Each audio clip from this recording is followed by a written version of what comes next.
Puspita Raja Herbal. Salam sehat alami. Bahas bagi-bagi resep Hasan Sabila, Bang HS akan muncul dengan beberapa resep yang akan beliau berikan secara singkat karena memang waktunya tidak lama, walaupun cuma sebentar, tapi paling enggak nanti kita akan mendapatkan asupan atau resep-resep baru. Nah, kira-kira tentang apa ya yang akan Bang HS berikan untuk hari ini? Nah, katanya sih akan membahas mengenai pepaya gunung. Atau apa ya, karika atau apa, pepaya gunung itu seperti apa? Yuk segera kita gabung dengan Bang HS. Selamat sore Bang HS. Selamat sore. Pepaya gunung atau kalau bolehkah saya menyebut sebagai karika? Sama memang atau enggak? Namanya karika. Oh, karika ya. Baik, karika atau pepaya gunung. Wah, ini saya kalau ngebayangin karika itu bukan bentuk mentahnya, tapi saya sudah membayangkan bentuk karika dalam versi manisan, buat seger-seger, buat enak banget kayaknya untuk manisan karika. Saya juga pernah buat sendiri, juga pernah beli langsung, juga pernah. Nah, ternyata pepaya gunung ini mempunyai manfaat yang luar biasa. Seperti apa? Iya, Monggo Bang Ais. betul. Kebetulan juga Mbak Mei menjadi agen karika. Boleh ya Pak? Saya kulakan loh besok Sabtu Minggu. Baiklah saudaraku fan Hasan Sabila. Tadi Mbak Mei sudah menyinggung tentang karika atau pepaya gunung. Ternyata pepaya gunung ini memang pepaya yang tidak laku dijual, maka dibuat manisan.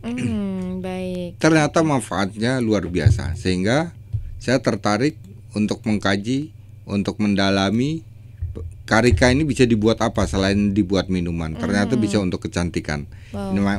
Kita akan membahas itu ya Mia ya. Baik. Semakin banyak orang yang cantik, jadi bingung memilihnya. Karika, gara-gara karika gitu kan. Wow, baiklah. Saudaraku fan Hasan Sabila, kita akan berbicara tentang bahas bagi-bagi resep Hasan Sabila. Tentunya di dalam membahas resep dan tumbuh-tumbuhan harus sesuai dengan bidang ilmunya. Masih banyak orang yang menanyakan kepada saya, Pak, kalau daun ini saya rebus bisa nggak untuk obat diabetes? Di lain orang bertanya, Pak, daun yang ini bisa nggak kalau saya rebus untuk obat stroke? Kalau bukan hasil riset atau penelitian, sulit kita untuk menjawab. Apalagi saya baru mengenal tumbuh-tumbuhan. Bang HS dari usia 22 tahun sudah mulai menggeluti tentang tumbuh-tumbuhan dan meneliti tentang satu demi satu tumbuh-tumbuhan. Itu pun masih jutaan item tumbuh-tumbuhan yang belum dikenal. Tiba-tiba ada pasien yang membawa tumbuh-tumbuhan itu ke hadapan Hasan Sabila dan bertanya, kalau kandungannya belum tahu, maka saya tidak bisa untuk menjawab. Itulah sulitnya tumbuh-tumbuhan. Bukan berarti tumbuh-tumbuhan itu asal dikonsumsi, kalau memang itu obat ya dia akan sembuh. Kalau tidak, itu bukan obat, maka tidak berefek. Tidak begitu maksudnya tumbuh-tumbuhan. Karena tumbuh-tumbuhan tidak ada risiko, segala macam pun yang ia minum, akhirnya dia berani nekat untuk mengkonsumsi tumbuh-tumbuhan. Kita sudah mendengarkan, wahai saudaraku fan Hasan Sabila, nekat ada jenis keladi ungu, dia ambil airnya, dikukus, ambil airnya, kemudian diminum, dia yakini bahwa itu bisa untuk obat mata. Sudah mendengar? Orangnya meninggal, keracunan. Siapa yang bilang tumbuh-tumbuhan tidak bisa membunuh manusia? Maka inilah yang harus kita pelajari. Kalau saja, contoh yang ringan sekali, Biji mahoni semua orang pasti tahu. Begitu dia mengkonsumsi biji mahoni terus-menerus, diabetesnya normal, kemudian sembuhlah si penderita diabetes. Sampaikan kepada temannya. Dicoba oleh temannya, tidak sembuh. Dicoba oleh pada temannya, tidak sembuh. Coba lagi pada temannya, tidak juga sembuh. Coba lagi, tidak juga sembuh. Kenapa? Ternyata penderita diabetes itu bukan melulu penyakitnya gula naik di dalam darah, akan tetapi terjadi pengentalan darah. Berarti resepnya harus berubah. Jadi biji mahoni plus dengan lain-lainnya.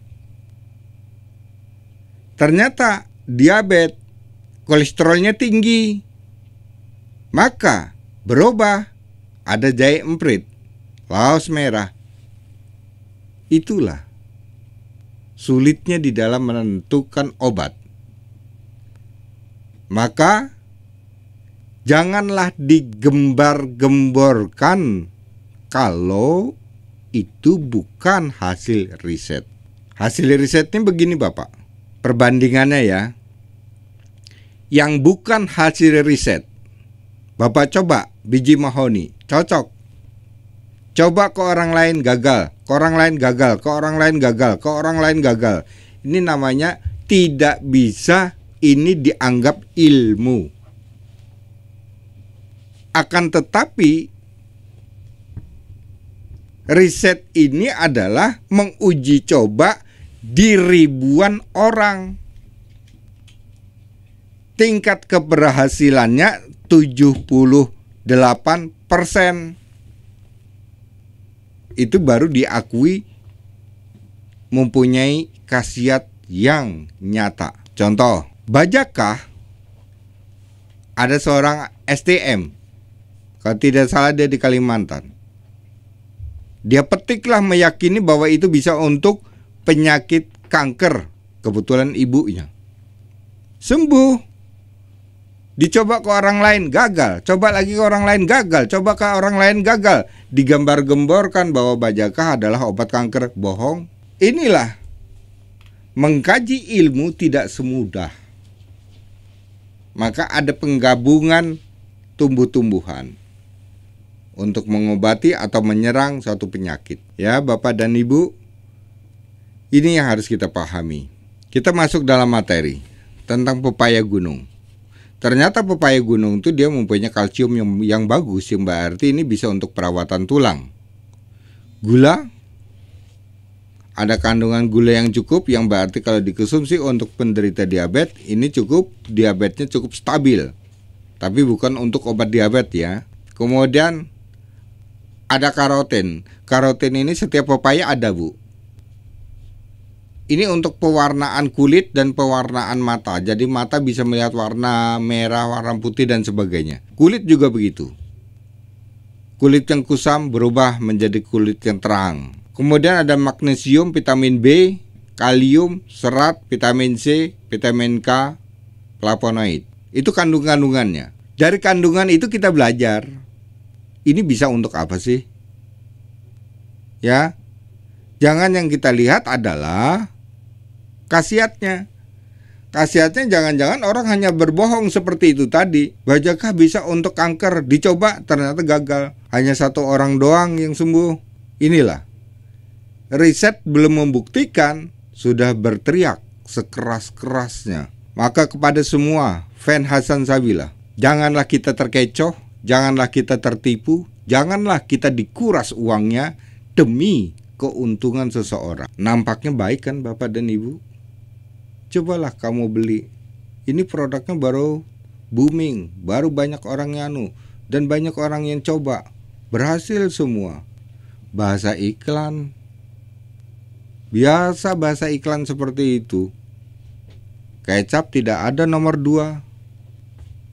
Pasti nomor 1. Inilah yang harus kita hindari ya Bapak Ibu ya. Nah kemudian kita akan berbicara tentang khasiat daripada pepaya gunung. Pepaya gunung ini carica namanya, bahasa Latinnya.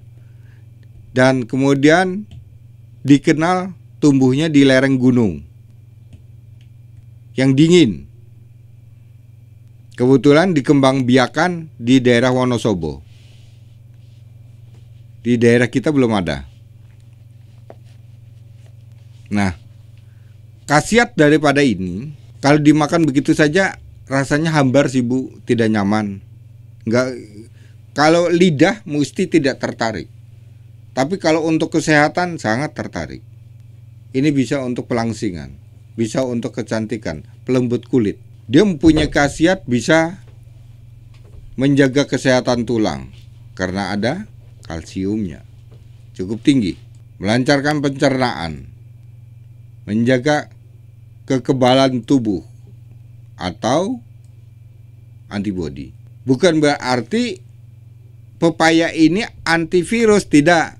Nanti Bapak salah terima ya. Oh, berarti kekebalan tubuh saya dengar dari Pak Hasan, pepaya gunung itu kalau dikonsumsi saya antivirus dong. Oh, kalau gitu saya konsumsi itu aja tiap hari. Tidak, Pak. Ya. Antivirus itu dilengkapi dengan senyawa-senyawa protein, lemak, potasium, vitamin C, vitamin K. Ya. Ini ada beberapa vitamin yang saya sebut tadi tidak ada. Jadi kalau kita masih berangan-angan, tergambar di pikiran kita bahwa dengan mengkonsumsi vitamin C kita menjadi kebal, bohong. Tinggalkan itu. Kasihan ususnya. Ya. Kekebalan tubuh bukan ditentukan dari C. Tadi sudah saya sebutkan ya Pak ya. Tinggalkan sebelum usus halus kita rusak. Kemudian dia dapat mencegah kanker karena ada flavonoidnya. Dia anti radang. Ya. Dia bisa menjaga kesehatan mata karena ada karotinnya. Bisa dijadikan untuk obat diet, mencegah sariawan, kemudian menjaga kesehatan kulit. Ada beberapa yang sepaham dengan saya Bapak ya. Jadi pepaya gunung ini kalau kita rangkai untuk kesehatan kulit dan kecantikan, termasuk pengencang daripada kulit ya. Kulit ini wajah, leher, lengan. Bagaimana kita cara membuatnya? Mari kita membuat pepaya gunung, kita racik menjadi obat awet muda. Berarti lengkap kalau awet muda tuh ya. Mencegah kerut, ya, mencegah tulang gigi, ya, dan mencerahkan warna kulit. Ya. Ibu siap-siap bolpen. Saya akan menyampaikan resep ini bulan depan ya Bu ya. Dengarkan baik-baik karena caranya nih agak ruwet. Pepaya gunung setelah Ibu kupas, Ibu rendam dalam 1 malam. Kenapa? Getahnya ternyata beracun. Ya. Dilindungi dengan getah yang beracun itu pepaya gunung Bu. Maka tidak bisa kita begitu potong, bersihkan langsung dimakan, tidak boleh. Ya. Ibu rendam dulu. Ambil separuh pepaya gunung. Kemudian Ibu bersihkan. Ibu rendam. Esok pagi dalam kondisi yang sudah setengah matang ya, mangkal ya. Kemudian Bapak atau Ibu sama saja, laki atau perempuan, diparut atau di jus. Ya. Kalau jusnya kuat, blendernya kuat, berarti di jus, kalau tidak kuat diparut. Sudah Bu, tahu caranya? Udah. Setelah itu Ibu saring. Setelah Ibu saring, dapatkan kentalannya Bu, tambahkan dengan kentalan singkong kayu, ubi kayu. Sedikit, sama juga direndamnya tapi tidak terlalu lama kalau ini. Cukup 10 menit sampai 15 menit. Kemudian diparut juga, peras, ambil sedikit airnya, campur dengan minyak zaitun, jadi Bu. Dah, Ibu mau bikin cantik bagaimana? Jangan over Bu ya, Bapak pangling nanti, dikira salah masuk rumah. Maka dengan perawatan seperti ini sama saja Ibu dengan beli produk yang mahal, Bu. Ternyata pepaya gunung ini sudah dipakai oleh pabrik-pabrik kosmetik. Itu dari pepaya gunung. Kehebatan lagi pepaya gunung, dia dapat merubah kulit tua menjadi muda, regenerasi namanya. Regenerasi sel kulit. Itu kehebatan dari pepaya gunung. Itu satu resep Bu ya. Boleh digunakan tiap hari. Terus resep yang kedua, anti radang. Kalau anti radang ini direbus Bu. Pepaya gunung yang sudah kita amankan getahnya, kemudian direbus kasih kapulaga.